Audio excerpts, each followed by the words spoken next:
अहम ख़बर सां शेयर कयूं पिया। वज़ीर आज़म शहबाज शरीफ़ चयो आहे त मुआशी टीम जी कोशिशुनि जा समर अचण शुरू थी विया आहिनि। FBR जी डिजिटलाइज़ेशन मुआशी सुधारनि में अहम अॻ भराई आहे।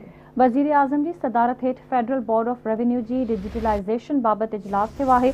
वज़ीर आज़म औगाड़ियुनि में इज़ाफ़े लाइ डेटा ते ॿधल हिकमत अमली ते ज़ोर भरियो आहे। वज़ीर आज़म चयो त नाणे वारे वफ़ाक़ी तोड़े मुमलिकती वज़ीरनि, चेयरमैन FBR ऐं नाणे वारे सेक्रेटरी जूं कोशिशूं वाखाण जोगियूं आहिनि। वज़ीर आज़म पेट्रोल जी स्मगलिंग ख़िलाफ़ वधीक सख़्त कार्रवाई जी बि हिदायत कई। वज़ीर आज़म चयो त खंड जी बरामद बाबति वक़्त सिर फ़ैसिले सां पाकिस्तान खे 500 मिलियन जो क़ीमती नाणो मिलियो। अहम ख़बर आहे, अवां सां शेयर करे रहिया आहियूं। वज़ीर आज़म शहबाज शरीफ़ चयो आहे त मुआशी टीम जी कोशिशुनि जा समर अचण शुरू थी विया आहिनि। FBR जी डिजिटलाइज़ेशन मुआशी सुधारनि में अहम अॻ भराई आहे। वज़ीर आज़म जी सदारत हेठ फेडरल बोर्ड ऑफ रेवेन्यू जी डिजिटलाइज़ेशन बाबति वज़ीर आज़म औगाड़ियुनि में इज़ाफ़े लाइ डेटा ते ॿधल हिकमत अमली ते ज़ोर भरियो आहे।